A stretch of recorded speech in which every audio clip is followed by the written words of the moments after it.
Whenever you're ready, Renee. You want me to spotlight you? I don't know what that means. Okay, fine. Everyone could see Renee shared her screen, right? What? Renee shared her screen with everybody. Can You everyone? guys all see where it says quarantine routine? We see quarantine routine. Okay, good. Yeah. Okay. Perfect. All right. So Renee, go ahead. Okay, so I put together some information, and I felt like if you guys could see it at the same time that I talk, it might be a little easier. I included some pictures and some information. If you guys have questions at any point, just let me know. I'll stop talking. This is all information for you guys, so I want you to get the most out of it. Okay, so my name is Renee Zyree. I'm a physical therapist. I work with adults and with children. I work a lot with adults that have neurological disorders, but I see people across the board. So right now, because of everything that's going on, it's very hard to be in an office setting and to actually be treating people, just because people are staying home more often and they just don't want to be in situations that are going to put them at risk. So working in an office setting right now is not so doable. And caseloads are much lower because people are not really leaving their homes. So with that, a lot of people are staying home, but they still need therapy and they still need to move around. They still need to do their exercises. So I always have been trying now to get people motivated to be moving at home. And I think it's a very important topic. And I think it's something also that people want to do, but don't really know how to get started or how to get motivated to do it. So we're going to talk a little bit about it today. So we're stuck in this pandemic for almost a year now. And we all know what quarantine means at this point, right? We've experienced it at some point or another, whether we've had COVID or not.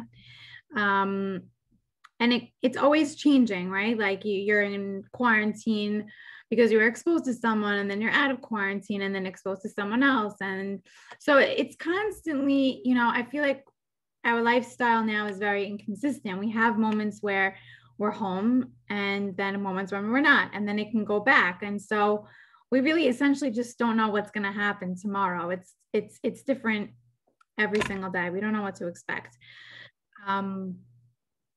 So the overall idea is that we're home for so many different instances, and we don't know when that's going to happen. And we really want to make sure that we're being active and we're moving around and we're not just sitting at home and getting sedentary. And so even without the quarantine, if you're not in quarantine, you're still not going out because you still want to reduce your risk as much as possible.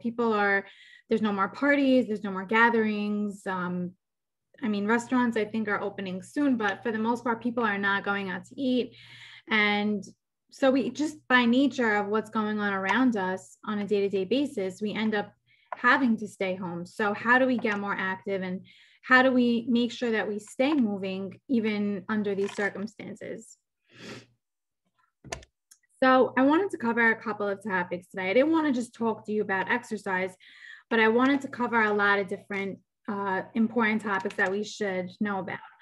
So first of all, I wanted to talk about balance and fall prevention. I spoke about this a little bit in the past at the Senior Center. I don't know if anyone was there for that discussion, but this is a very important topic anytime to talk about, especially in the winter, and especially now, because it happens to be that we have tons of snow and ice outside.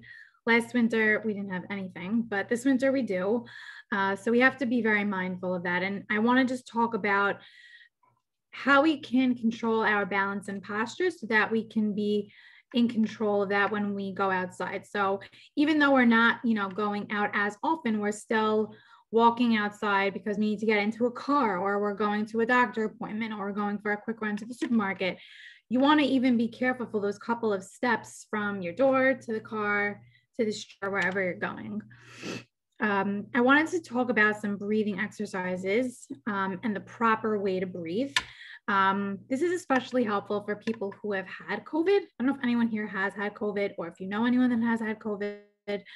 And even if you haven't, it doesn't matter. Working on breathing exercises is essential for just our overall health, our posture, balance. I'm gonna talk about how that plays an important role with everything. And then I want to talk a little bit about what are our obstacles with exercising at home. I don't think there's anyone that I've spoken to that gets excited about exercising at home. It's boring. There's no equipment. There's nothing exciting about it. So I really just want to talk about some of those obstacles and come up with different ideas about how we can tackle that. And then finally, we're going to go through some exercises that I put together. It's not anything intense, and it's not like a whole 45-minute routine. It's just a couple of different moves that you can do whenever you can, whenever you have the time. And it can even take 5 or 10 minutes. You can pick from the exercises. You don't have to do every single one, but we'll go through that at the end. Does anyone have any questions so far? Yes? Okay, moving on. Okay, so when we talk about balance, right, we think about staying upright, you know, not falling down, but there's a lot more that goes into it. And it's related to something called a postural reaction. So what that essentially means is that our muscles need to work in a certain way to prevent us from falling down when our bodies are in circumstances that can put us in a potential to fall. So if you think about if you were on a train and the train was going really fast and then made a short stop, your body kind of wants to jump forward, but your muscles prevent you from doing that to keep you upright. Your brain is very smart and it knows what it needs to do to keep you upright. So this concept can be applied to any situation. So if you trip on a step, if you're slipping on ice, any type of situation that challenges your balance, these postural reactions come into play and try to keep you upright. So I'm not going to go through, you know, there's so much that goes into this concept of postural reactions. I'm not going to teach you a biology lesson, but I just wanted to bring up this idea to teach you that our bodies have mechanisms to keep us upright, but we have to do our part in strengthening our muscles and making sure that we stay moving so that these postural reactions can actually kick in and work when they need to. So we're not going to get those postural reactions to help us from falling if we don't have strength, if we don't have range in our joints and throughout our body. And as we get older, these reactions get weaker. So what can we do to help it? We can exercise. And I don't mean, you know, going on a treadmill and picking up weights. You don't have to do anything intense. It's just about being mindful to keep moving as much as you can. It's really annoying now that there's so much snow and ice outside, because I would say the best thing you could do is just to walk outside, right? It's free. It's you know, less risk for COVID because it's outdoors and there's less risk of transmitting the disease outside.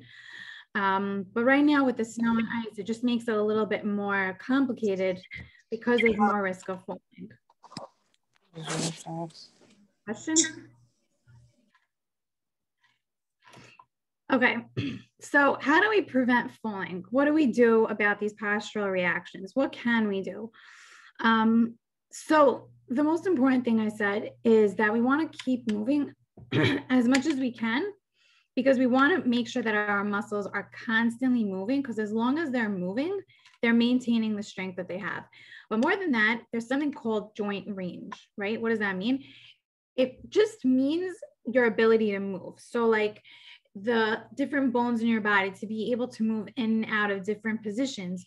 We want to be as flexible as possible and have as much movement as we can in our bodies so that those postural reactions kick in when we're in a situation that maybe potentially we could fall.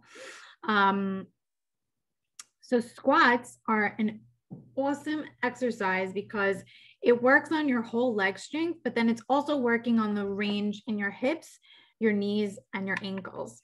And your hips, knees, and ankles all have the postural reactions that help you with falling. So we're not gonna do the squat now. We're going to do it at the end when we go through the routine, but that's a really important exercise to do. And there's so many ways you can do it and so many different variations. So keeping moving, making sure that our muscles are staying healthy, and drinking water is a big one. I don't know if anyone has trouble with this, but I know I do. I definitely don't drink enough water. I think all of us don't drink enough water. I put one of these water bottle picture, you know, like those really big ones, and like they have like the times a day, and like, so you keep track of how much you're drinking throughout the day. It's just an easy way to kind of force yourself to drink and stay on top of it. Just because when you see how much you have left, it's kind of pushing you to drink even more, and you want to finish the bottle. So that's a cute idea, I think. Stay on top of it. Okay, so let's talk about the snow and the ice. So there are different things you can do to try and help yourself when you're walking outside to make sure you don't slip, to make sure you don't fall. So things like wearing special shoes for the snow. It's very important. Really shouldn't be wearing anything that's too slippery. It should be a snow boot or something that has a rubber sole on the bottom. When you're walking outside, try to have a wider stance. So that means keeping your legs a little bit farther apart. You don't want your legs to be too close, because then again, there is more chance for falling because you don't really have such a big base of support underneath you. You want to take really small steps, because even with ice, it's sometimes hard to see the ice, especially when it's darker outside. So you really want to take very small steps to just anticipate if there's a slippery spot, if there's any ice on the ground. You want to keep your center of mass low, which basically means you don't want to be standing up very, very straight and stiff. You kind of want to stand in a crouched position. So I'll just show you quickly. You just want to kind of be like a little bit bent at your hips and at your knees to kind of anticipate any kind of balance challenge. You could keep your arms out to maintain your balance also if you feel like you need to. And the biggest thing is to just go really, really slow, because even if, God forbid, you end up in a situation where you do fall down, you don't want to be going fast, because you want to be able to break your fall as easily as you can. So what if I do fall? What happens? So if, God forbid, this does happen and you do fall down, you want to just assess yourself, make sure you're not in any pain. Obviously, ask for help if you have help around you. And if not, the best thing you can do is try to roll onto one side, get on all fours on your hands and knees, and try to push up. And you could also try and see, like, just scout your surroundings and see if there's anything you can actually use to help yourself stand up. Okay, any questions so far? Okay. I find it so interesting on Zoom, because I've been on so many Zooms and I always mute myself and I always take the camera off and I'm like just listening and zoning out, you know, but when I'm actually talking, it's like, is anyone listening? But if you guys have any questions, really stop me and I'll help you out with anything.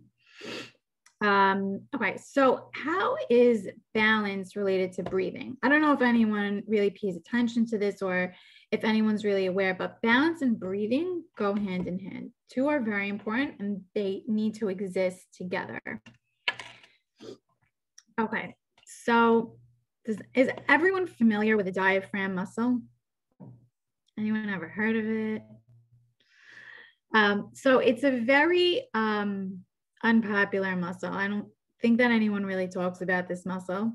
But if you can see in this picture, I highlighted it here. It's this red muscle right here. It's right underneath the ribs and it's right above the rest of the organs of the body. And it's basically the main muscle that we use in order to breathe. It has a lot of other functions, but its main function is to help with breathing. So in this picture, I just showed you how the diaphragm works. So over here, where my mouse is pointing, this red piece over here is the diaphragm. And then this one too. So this guy, he's taking a breath in. So when you breathe in, the diaphragm, which is this red part, goes down. And when it goes down, it allows for the lungs to fill up with air. And then when you breathe out, which is what he's doing here, the diaphragm pops back up, and then the lungs get smaller, and now all the air is coming out of the mouth. So what the diaphragm is doing essentially is acting like a vacuum to suck the air in and then bouncing back to push it out. It's like a little bit like a balloon, if you think about it. It gets flat over here, and then it comes back up like in a rainbow shape up here. So it's really responsible for, allowing the air to come in and then coming out. So really, without this muscle, it's impossible to get the air in and out of our bodies. We don't really think about breathing. It's kind of automatic, and it just happens, but there's a lot that goes into it. So there are other functions. Excuse me, can I share a breathing exercise that I started doing that I find very helpful? Sure, yeah.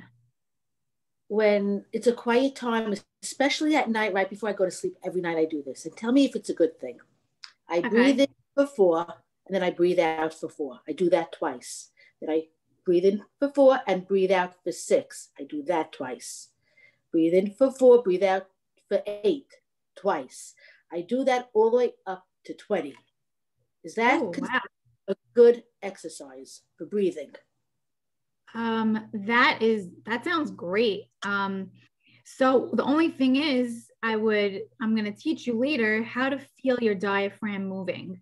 So if you pair what you're doing with the diaphragm engagement, it's perfect. I also really like what you're doing because that's a little bit of a meditative, it's a little bit like meditation, right? Because when you're allowing more air to come out, it automatically relaxes your body. So I really like that. Okay. I'm just also, that is good for me because I need to learn to relax, but I also want to strengthen my lungs, like for the breathing. Very much, right? So it's not even so much about your lungs as it is about the diaphragm.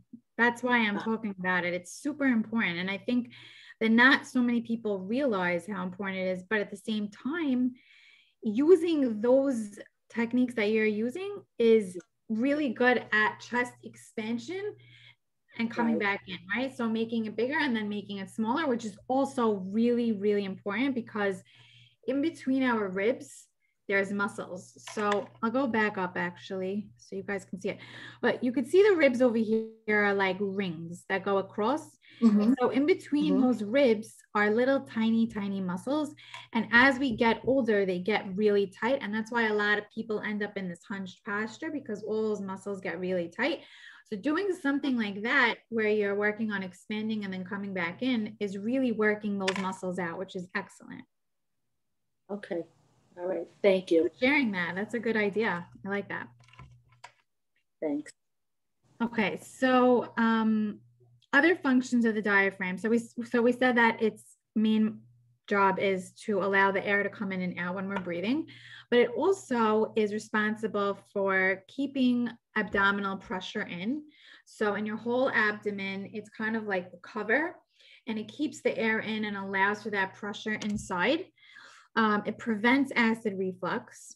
So the acid that comes up through our throat, it controls that and allows that to not happen. The aorta, inferior vena cava, and esophagus run through. So those are just different arteries and veins that pass through. And then the esophagus is our throat, so that our throat, and then it goes all the way down through. And because it controls all this intra-abdominal pressure inside our bodies, it is also therefore involved in our balance and our posture, because if we don't have a good pressure inside our bodies, then we're going to feel off balance and our posture is going to suffer as a result. And our strength is even going to suffer because, again, if you don't have that pressure inside you, it's very hard to move your arms and legs. So it's really a chain reaction. The diaphragm needs to control that pressure inside our bodies, which helps us with breathing, with chest expansion, with posture. And all that needs to work in order for us to be able to move our arms, our legs, and maintain our balance. So if something isn't working, so if the diaphragm isn't strong enough, then it could affect our balance, our posture, and our muscles. Okay, so the diaphragm related to COVID-19. So how is this applicable? Again, I don't know if anyone's had it or not, but I just feel like this is a very important topic regardless. We really need to make sure that our diaphragm is strong enough at all times, regardless of anything, but more so if we've come into contact with COVID-19, because a lot of studies are being done now where they're seeing that the diaphragm really suffers as a result of this virus. And a lot of times it's because when someone gets sick with it, they end up, recovering at home, maybe 1, 2, 3 weeks. It could take some time. And especially for more critical patients, God forbid, it could really take them a very long time to recover. And the diaphragm gets very weak as a result. So if our diaphragm's weak, then we're going to have trouble with the breathing, with the balance, with the posture, with the strength. It's all related. So we really have to think about how we're going to strengthen that diaphragm and be more mindful of it so we don't suffer from those things. And I'm not saying that strengthening your diaphragm will prevent COVID-19, because it won't, but it will definitely help and will, keep you as healthy as you possibly can be in terms of your breathing and your balance control. So diaphragmatic breathing, I don't know if anyone's heard of this, but basically this is the right way to breathe. And a lot of us don't know about it and are not mindful of it, but I'm going to teach you how to do it. And it's really, really easy. And the point, the goal of practicing the diaphragmatic breathing is that in the beginning, you're going to have to think about it and you're going to have to practice it. And then hopefully as you practice it and get more experienced with it, eventually it'll become automatic. It's like with anything you do, right? Like you learn how to ride a bike and it's a little bit hard in the beginning and you have to figure it out. And then the next couple of times you go on, you're still kind of figuring it out until eventually it becomes automatic and you don't really think about what you're doing. You just do it.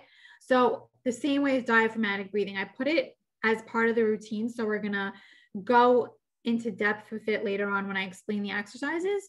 But I want you to, if you take out anything from this today, this is really so important. And it's something that you can do a couple of times a day, every single day. And eventually it'll become automatic. And automatically your diaphragm will get stronger and your breathing will get better. Okay, so how does that tie into posture? So that's another big topic, right?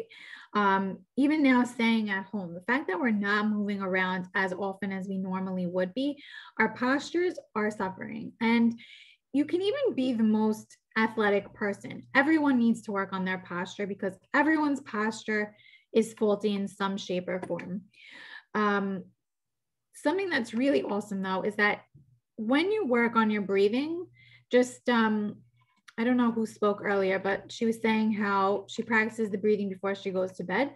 Just doing something like that already is improving your posture because you're already working on that rib cage expansion.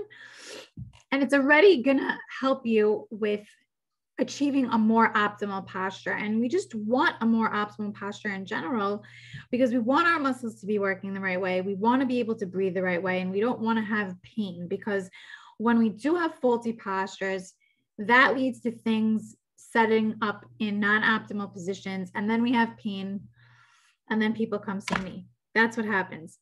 So we want to prevent that from happening. The best thing you could do for posture really is just to keep moving. You just want to keep your body moving. You don't want to be sitting down for too long, lying down for too long. Obviously, sometimes it's not something that you can help, especially if, God forbid, these people who are with the virus, they can't be moving around so much, but it's something to be mindful of, especially because we're home more often now. We're going to go over an exercise later to work on posture too. So I just wanted to ask you guys, has anyone been exercising at home or have tried and maybe failed at it, felt like, oh, this is not going to work? Yes, no, maybe. So I'll just tell you from people that I speak to that I've been speaking to in the past couple of weeks and months, people really hate exercising at home, like really, really hate it. I think it's a little bit of a lot of things. It's a little bit of everything. It's boring a little bit, you're by yourself. You don't really have any guidance, right? No one's really looking at you to see if you're doing it right.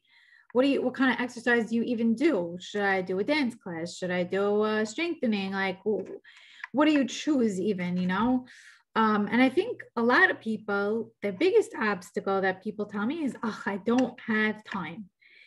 And I just, I wish I could understand this, because I think we all have 5 minutes, and I really think that 5 minutes is better than 0 minutes. And a lot of people will say, oh, like, what is 5 minutes really going to do for me? But it really can do a lot. And I think that, again, 5 minutes is better than 0 minutes. And especially for something like diaphragmatic breathing, it really will not take you more than 2 minutes. And think about how cool that is. If you did it for 2 minutes every single day, eventually your diaphragm is going to get stronger, just like any other muscle. So I put some tips in here to, kind of have achievable goals to get yourself to really exercise. I think that if we make our goals more achievable, then we can definitely accomplish it. It will be much easier. I think when someone says, oh, I'll try to exercise 3 times a week, half hour, it becomes a little bit too much. And then if you don't end up succeeding, you're kind of like, why am I even trying this? So aim lower, not higher. If you feel like you can only exercise 2 times a week, try to do it once a week. Try to go even lower than what you think you can do so that you can actually achieve this goal. Because that's really what you want to do. You want to be able to do it so that you'll be encouraged to keep doing it again and again. Set yourself small time frames. Like take 5 minutes to start with, then try 10 minutes, and then try, going up if you can. You really don't need any equipment. I think that sometimes people think, oh, I need weights, I need a band, I need a mat. You could use a towel for a mat, or you could put a towel on top of your carpet. You could really do exercise just sitting in your chair. You could use cans or water bottles for weights if you need to, but you don't even need to use weights. Again, it's not about building the muscle and doing an intense exercise. It's really just about keeping your body moving. That's really the goal. It should be enjoyable and interesting to you, because if it's not interesting, then you're not going to want to do it. I really like doing exercise where I'm doing a lot of different movements, using a lot of different weights and things like that. That's my personal preference. But let's say, like my husband, he would never want to do something like that. He would just want to be on a treadmill or an elliptical and just do that for a half hour. He couldn't pay me enough money. I can't do that. It's just very boring to me. So you have to figure out what you like the best, so that it could be something that you actually enjoy doing. So going outside when it's available, like I said before, walking outside is literally the best thing you can do. We can't do it right now, unfortunately, but when it gets nicer outside, take advantage. It's good for your mind. It's good for your body, your endurance, your breathing, everything. It just ties everything in. There are a lot of apps that are available on devices now, and a lot of apps give free trials, so you could try them out first. There was an app like 2 months ago for Christmas time. They let you have access for free for 2 months. That was awesome. I downloaded it and used it. Why not? It's free. There's also YouTube, and you can search up so many different things on YouTube. You could search up low impact strengthening or no jumping cardio exercise, because you want to keep it, nice and easy and simple, especially to do in a home setting. And then I included some other alternative types of exercise that are maybe not so obvious, like Pilates and yoga, stretching, Tai Chi. These are all really good for our bodies, just to keep the flexibility, keep the movement. Pilates definitely addresses so many different kinds of moves and muscles that are involved in posture. So those are all really good options. Okay, so that's the, the portion of the information. Does anyone have any questions before we start the exercise routine?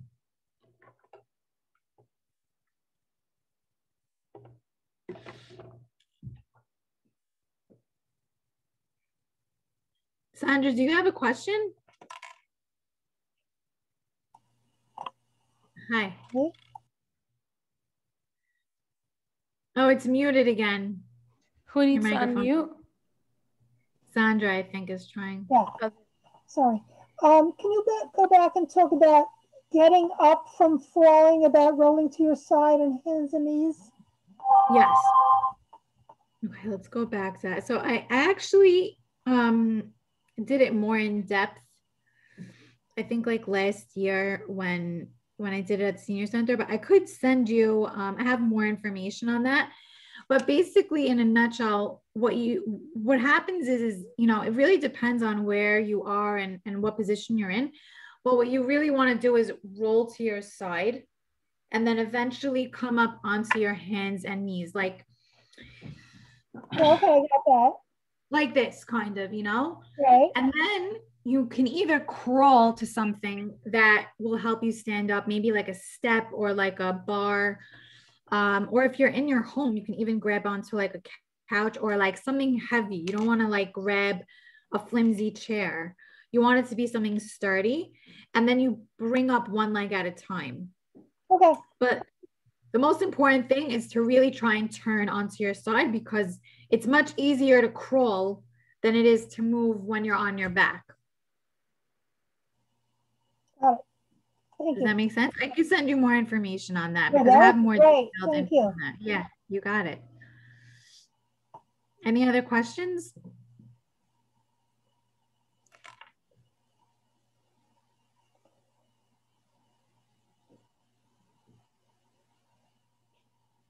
Okay, great. So let's switch to the routine.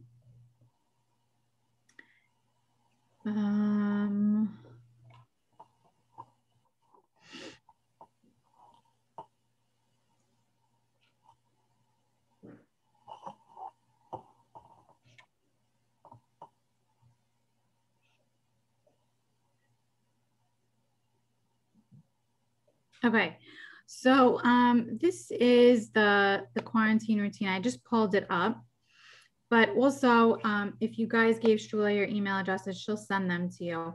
So there's a lot of details on this routine because I really explained every exercise in depth. Like I really gave, details about how to do it. So I'm not going to read it to you. I'm just going to show you what to do. And if you have any questions, just stop me and I can explain it a little bit more. So the first one we're going to practice is the diaphragmatic breathing. And you guys can practice this while you're sitting right now. So you're going to put one hand on your chest and then you're going to put one hand on your stomach. Okay. So now I want you to take a deep breath in. And when you breathe in, I want you to think about pushing your hand that's on your stomach. So it's almost like making your stomach like blow up kind of into your hand, the bottom hand. So you're going to take a deep breath in and breathe out. So the hand that's on your chest should not be moving at all. Only the hand that's on your stomach. So the bottom hand over here, that's the hand that should be moving. So a deep breath in and then out. So you just want to practice that exact motion. That's the whole thing. That's diaphragmatic breathing. The top hand on the chest should not be moving. The bottom hand on the stomach should be moving. Because if we're moving our stomach out, we're allowing the diaphragm to engage to its full capacity. So that's something that you want to work on. And it's very easy. Could really just sit for 2 minutes and practice that. I would do that every single day, even a couple of times a day. The next thing I have here is a squat. So like we said before, squats are really good because it's full leg strengthening, but it's also really working on getting your joints moving as much as possible. So those postural reactions can kick in and help you maintain your balance. So I'm just going to show you quickly. Again, there's instructions there for you to follow, but basically you're going to stand with your legs hip width apart. You're going to keep your arms out if you can, and you're just going to come down like you're about to sit in a chair and then come back up.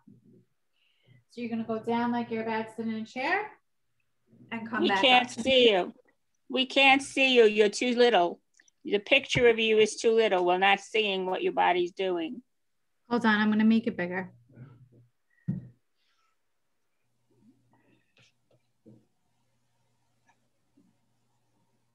Okay, is this better? Oh, yeah. Much better. Okay. So you can't really see my legs just because I'm going to try to angle it a little bit more, but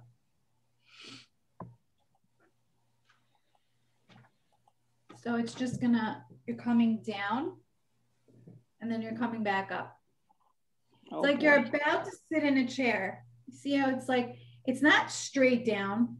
You're kind of sticking your butt out a little bit and you're about to sit in a chair and you're gonna come What back if you're up. 81 years old? You can't do that by yourself. So what you could do is this. You could have a chair right in back of you. You modify it? Okay. I'm standing next to a table. You could also stand next to a table and hold on to the table. And then you can lightly touch the chair and then come back up. You could even just sit in the chair and then come back up. You're still getting the movement and the muscle engagement in your legs by doing that. Thank you. Good? Okay. Okay. The next one is, okay, so I'm gonna make the screen bigger again, just so that you could see me.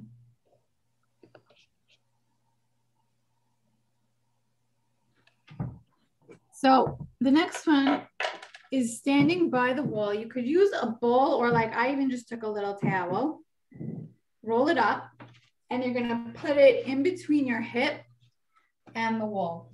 And you're gonna squeeze the wall with your hip. You're gonna cross your arms and you're gonna turn. And then come straight. And then turn and come straight. Turn, straight. So basically what you're doing is you're engaging your hip muscles because you're squeezing whatever you have to the wall. And then when you're doing that rotation, you're basically engaging your trunk, which is what we do when we walk. So walking in general, I'm just gonna exaggerate it, right? You're shifting your trunk every time you walk. So this is just a nice stationary exercise to work on that trunk rotation, but also to work on the hip engagement, which are all really That's like a rotation. Say it again. That's like a rotation of the hip ball. Well, it's really a rotation of your trunk up here, and your hip is squeezing the wall with the towel or a ball like this.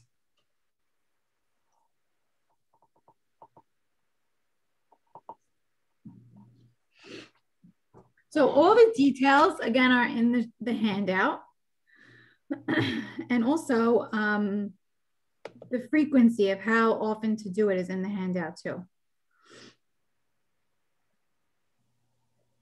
And we're going to be getting the handout? Yes. Okay, another one. I really like this one also. Again, this one also works on balance. It works on stability. You're going to keep one arm on the wall, and then your leg is right here. Your arm is going to go up the wall while your leg comes out.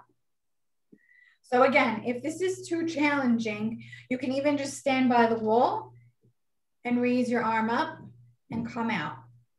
And then maybe bring your leg out and then come back in. But it's really nice to do it at the same time because it's basically engaging muscles across your body, crossing your midline. And those are the kind of strengthening exercises that are the most functional. because everything we do in life is cross body, whether we're reaching or we're walking. Everything that we do, we're using both parts of our body. So I really like this one just because it's a cross body strengthening. So you could do it on the first side and then you can do it on the other side. There's modifications for every exercise. And if you need help with them, you can always send me a message and I can help you. Okay, this is a really good one for balance.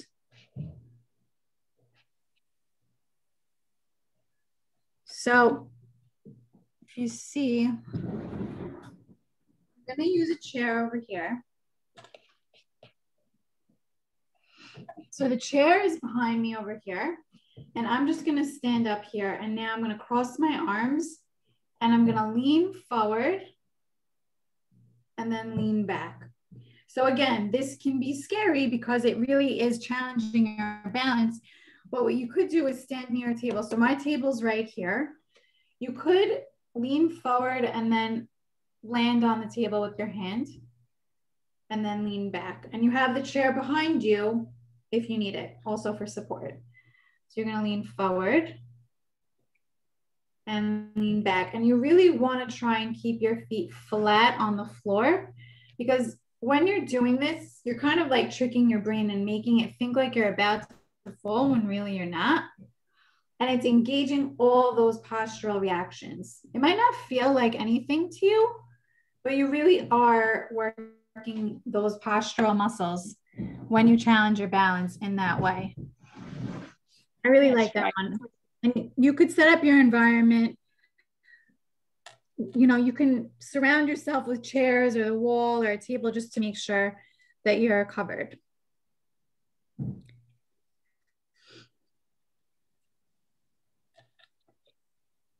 Okay.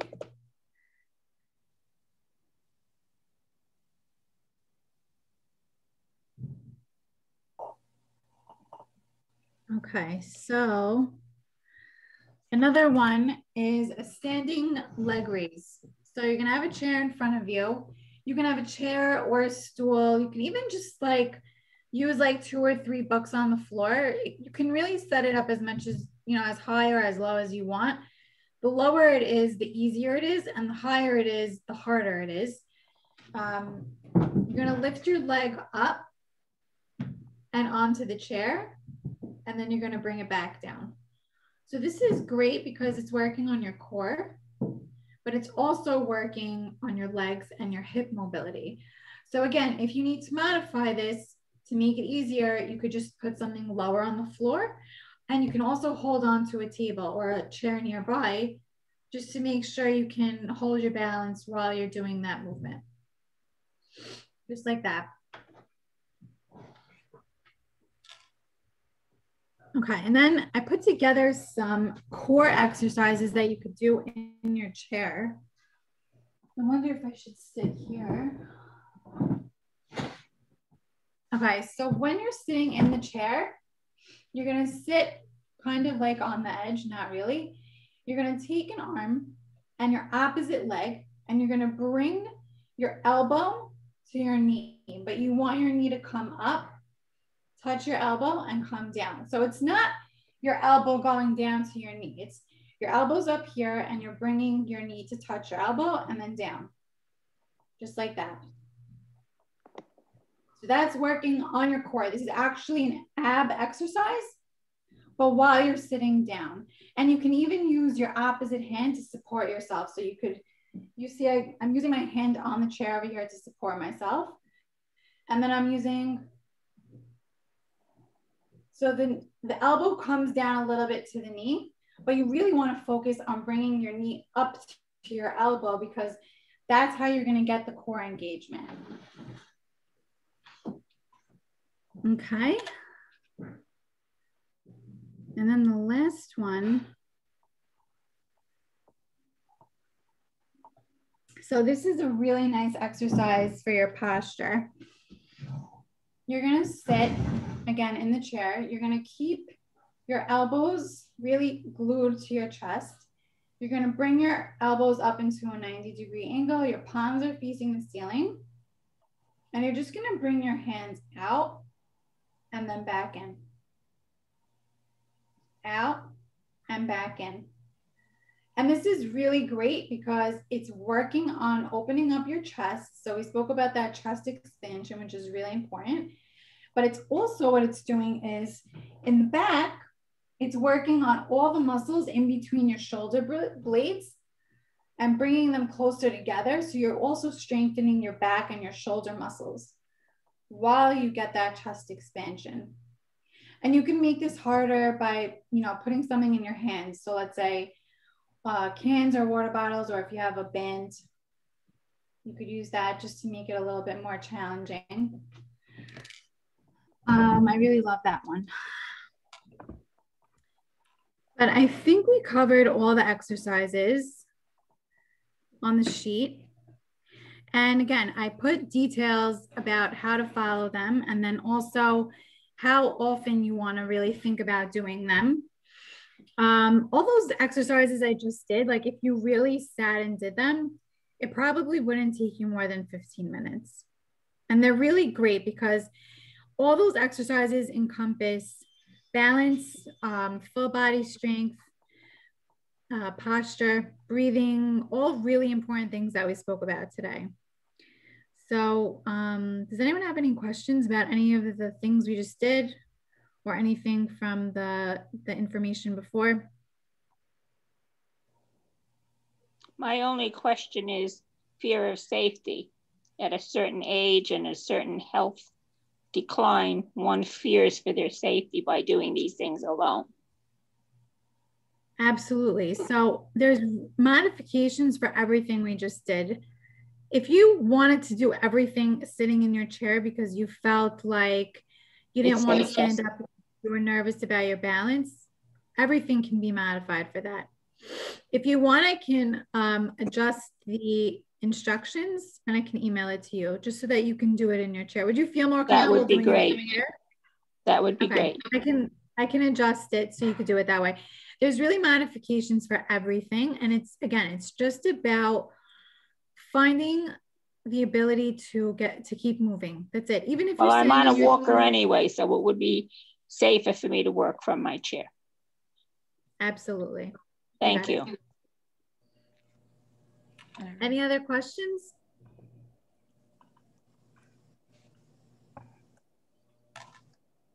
Where do you work? Well, I work at an office on Ocean Avenue, but right now I'm not working there. It's just really hard in an office setting. So I've been doing house calls mostly, not working in an office right now. Hopefully that will go back to normal. I really, really hope so. I really do. All right. Okay. Thank you, Renee. Thank you, Renee. Really my pleasure. Any other questions? If you were in Jersey, we'd call you.